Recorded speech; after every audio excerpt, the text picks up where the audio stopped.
है कोरा नाम के टैट लड़के की जिसका बेटा कहीं पर गायब हो गया था। तब उसे एक आदमी मिलता है जिसने उसे यकीन दिलवाया कि उसका बेटा उसे वापस मिल जाएगा अगर वो उस दुनिया में न भी हुआ। तब भी हमें एक घर दिखाया जाता है जिसको पुलिस ने चारों तरफ से सील किया हुआ था। इस घर में एक लेडी ऑफिसर होती है जो हर चीज को बहुत गौर से देख रही थी। तभी हमें बैकग्राउंड में एक कॉल सुनाई देती है जो कोरा की थी, जिसमें बस वो ये कह रही थी कि जल्दी से ओ मेरी मदद करो। वो बहुत ज्यादा घबराई हुई थी। वो बताती है कि उसके घर में कोई है जो उसे बाहर जाने नहीं दे रहा। इस घर में अब जब पुलिस उतरी है तो घर का अजीब माहौल था। सारा घर बखरा हुआ था, खून की निशान थी, पर वहां पर किसी की लाश नहीं थी और न है किसी को मारा गया था। उधर फर्श पर नमक से दायरा बनाया हुआ था। लेडी ऑफिसर कोरा के घर में ये सब कुछ चेक कर रही थी। वो उसकी बहन थी। हर चीज की जांच करने के बाद वो पुलिस स्टेशन जाती है और आकर कोरा से पूछताछ करती है, क्योंकि उसके जिस्म पर भी खून लगा हुआ था। पहले तो वो कुछ नहीं बताती, मगर ज्यादा पूछने पर सब कुछ बता देती है। वो कहती है, ये सब तो मैं अपनी बेटी को सिर्फ वापस लाने के लिए कर रही थी। गोरा की बहन कहती है, तुम होश में भी हो, तुम जानती नहीं हो क्या तुम्हारा बेटा तो उससे 7 साल पहले गायब हुआ था और हो सकता है अब तो वो जिंदा भी ना हो। उसकी बहन उससे पूछते हैं, ये खून किसका है कोरा? अभी भी वो कुछ नहीं बताते। आखिर कोरा के साथ हुआ क्या था? हमें उसके माजी की कहानी दिखाए जाते हैं इस वक्त के जब उसका बेटा गायब हुआ था। गोला एक गैर जिम्मेदार माँ थी। हर वक्त नशा किया करते थे। वो एक लड़की के साथ रहते जो उसका दोस्त था। उसके साथ वो हर वक्त नशा किया करते थे। उनके माली हालात भी कुछ अच्छे न थे, तो इसलिए पैसों के लिए भी हर गलत काम करने के लिए वो लोग तैयार थे। एक दिन कोड़ा के घर पर पुलिस होती है। गोरा और उसका दोस्त दोनों घबरा गई थी। उन्हें ऐसा लग रहा था कि पुलिस उन्हें पकड़ने आई है, मगर वो कोरा से पूछते हैं कि अब जानती है कि आपका बेटा कहाँ पर है? कोरा कहते हैं अपनी कमरे में होगा, मगर देखने पर पता चलता है वो वहां पर नहीं था। अब कोरा की बेटी को ढूंढने के लिए एक टीम तैयार होती है। एक टीम को जंगलों की तरफ भेजा जाता है, जबकि दूसरी उसे यहाँ वहां ढूंढ रही थी। मगर उसके बाद गोरा का बेटा कहीं पर भी न मिल सका। इसका सिर्फ एक जूता मिला था।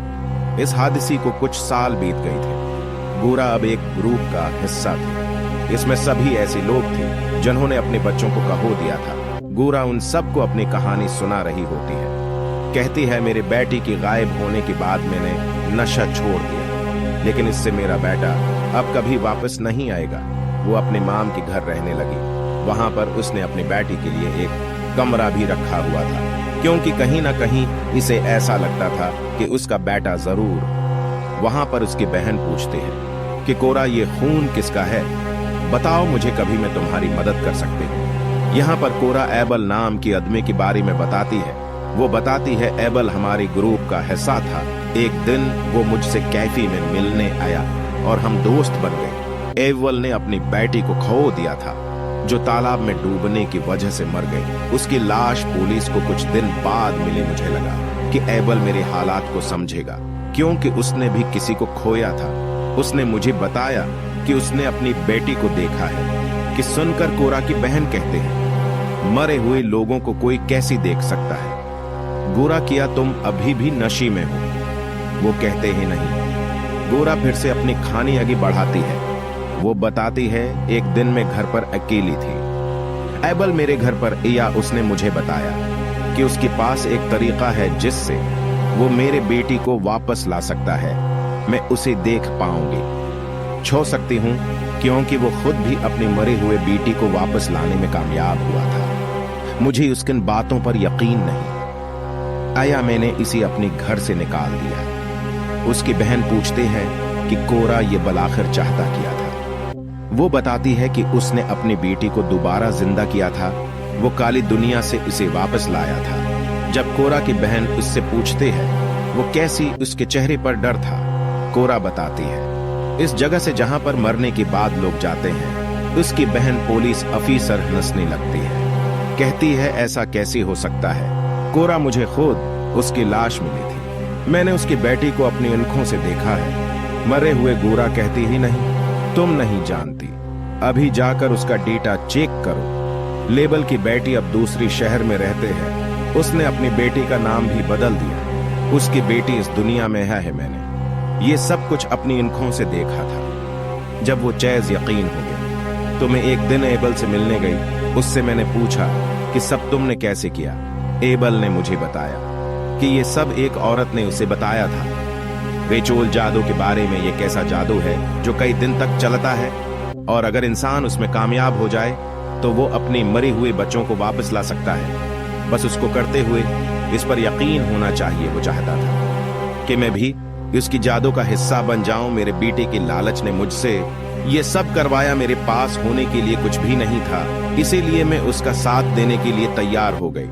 मैंने सोचा अपना कोशिश तो कि जा सकते हैं ना। अब जब मैं वो जादू करने के लिए मान गई तो एबल ने मुझे कुछ सामान लाने को कहा जिसमें ढेर सारा नमक, मोमबत्तियां और जंजीर शामिल थी। उसने मुझे ये भी कहा कि घर में कोई बिजली, कोई टेलीफोन नहीं होगा जिससे जादू पर कोई भी असर पड़े।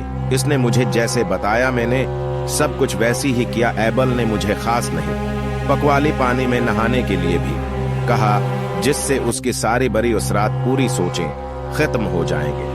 मैं इस बात को मजाक बनाने लगी। एबल ने मुझसे कहा अपनी बेटी को हमेशा हमेशा के लिए। ये सुनकर मैंने इससे कहा मैं सब चीजों पर यकीन करूंगी। मैंने इससे पूछा तुम्हें तुम्हारी बेटी मिल चुकी है ना, तो तुम इतनी दिखे क्यों रहते हो। वो मेरी इस बात पर परेशान हो गया और मुझे बताया कि अभी मेरी बेटी अपनी माँ के पास है। मैंने कहा किया तुम मुझसे ये मजाक कर रही हो, तुम मेरा किसी चीज में इस्तेमाल तो नहीं कर रहे।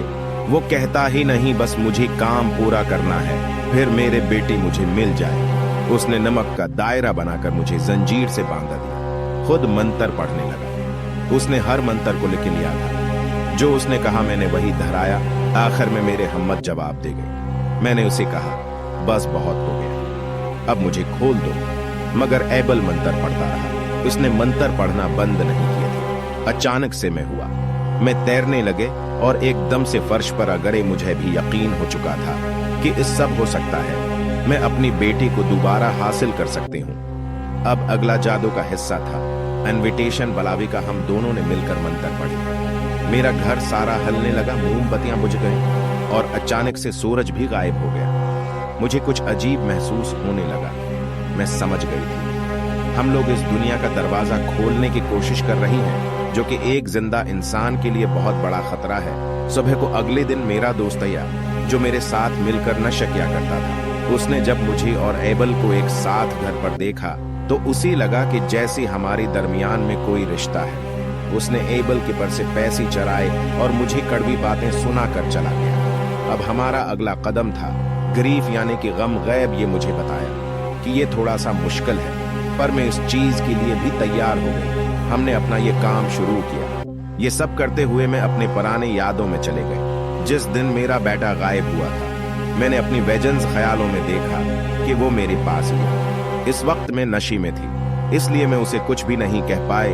मेरा बेटा गुस्से में घर से बाहर चला गया। मैंने अपने वचन्स ख्यालों में देखा कि एक बहन वाला उसे अगवा कर ले जा रहा है। मैंने इसी बचाने की कोशिश की, मगर मेरे पीछे एक काला साया था जो मेरे गम और गुस्से की परछाई थी। वो परछाई मुझे इस जगह पर ले गई जहां पर कडनीपर ने मेरे बेटी को अगवा किया हुआ था। जब मैंने अपनी बेटी को ऐसी हाल में देखा तो मैं चलाने लगी, मगर तभी एक खौफनाक डमन में आकर मेरे मिना पर हाथ रख लिया।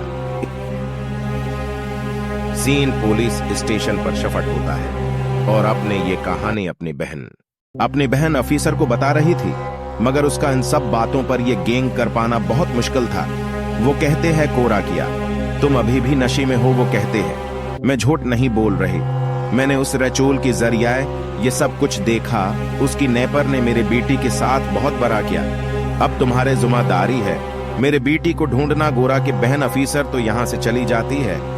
अब इसके पास एक लेडी ऑफिसर आई थी जो बताती है कि हाँ, कोरा सच कह रही है। टेबल की बेटी जिंदा है जो अपनी माँ के साथ रहते हैं। ये सुनकर कोरा की बहन परेशान हो गई थी। अब यहाँ से कहानी फिर से पीछे जाती है। जिस दिन एबल के साथ कोरा ग्रेजोल का आखिरी दिन था, टेबल कोरा से कहता है कि आज हम सौदा करने वाले हैं, मगर उसने कोला को ये नहीं बताया था कि उस चेज का सौदा वो कोना को बताता है कि कुछ भी हो जाए दायरे से बाहर मत निकलना, और अगर कोई भी उसूल तोड़ा सब कुछ गलत हो जाएगा। इज ईबल को जंजीरों से बांधा जाना था। कुछ देर के बाद ऐसा लगता है कि जैसी किसी अजीब काली ताकत में एबल को पोजेस्ड अपने कंट्रोल में कर लिया है। कभी उसकी मना से अजीब से चीजें भी बाहर निकलने लगी थीं, जिनमें हड्डियां, बाल और खून शामिल था। ये सब देखकर कोरा डर से चलाती है। उसने दायरे को तोड़ दिया था और डर कर बाहर आ जाते हैं। कुछ देर के बाद जब वो दोबारा घर के अंदर गए तो एबल जमीन पर भी जान पड़ा हुआ था। उसने अचानक से करा पर हमला कर दिया। साथ है कहता है, तुमने सब कुछ पर बात कर दिया, मैंने तुम्हें मना किया था न, मगर अचानक से किसी काली ताकत ने एबल को अंधेरे में खींच लिया था। अब वो काली ताकत कोरा के पास उठे हैं और उससे ये रचूल पूरा करने का कहते हैं, और ये भी कहते हैं कि अगर उसने ऐसा ना किया तो अपनी बेटी को भूल जाए। कोरा अभी भी यहां पर समझ नहीं पाई थी। एबल ने जो उस पहुंच गई थी, वहां पर उसे एबल मिलता है जो उसे मांस गोश्त खाने का कहता है और ग्लास में खून पीने को देता है।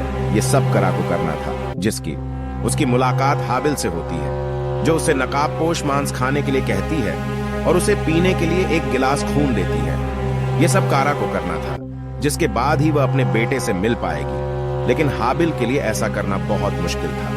ये सब करो। वह इन कार्यों पर बहुत क्रोधित है।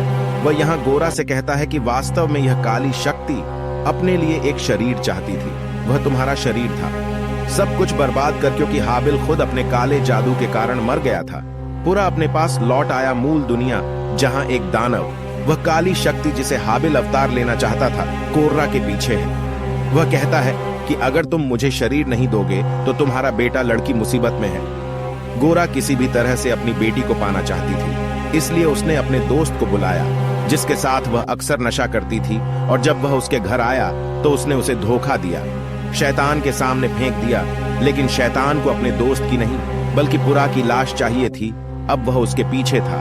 पुरा पागलों की तरह इधर उधर भाग रही थी, घर के आसपास भाग रही थी या वहां पुलिस को बुला रही थी कि मेरी मदद करो, मैं मुसीबत में हूं। और यह वही दृश्य था जो हमने कहानी की शुरुआत में फिर से सुना था, जहां गौरा को उसकी बहन कह रही थी कि जब तक तुम्हारे मामले की सही जांच नहीं हो जाती तब तक तुम्हें पुलिस स्टेशन में रहना होगा। गोरा अपनी बहन को समझाती है कि शैतान मेरे पीछे है, वह मेरे बेटे के लिए मेरी जान ले लेगा। लेकिन उसकी बहन सोचती है कि कोरा जेल में सुरक्षित है और वह नशे में यह सब कह रही है।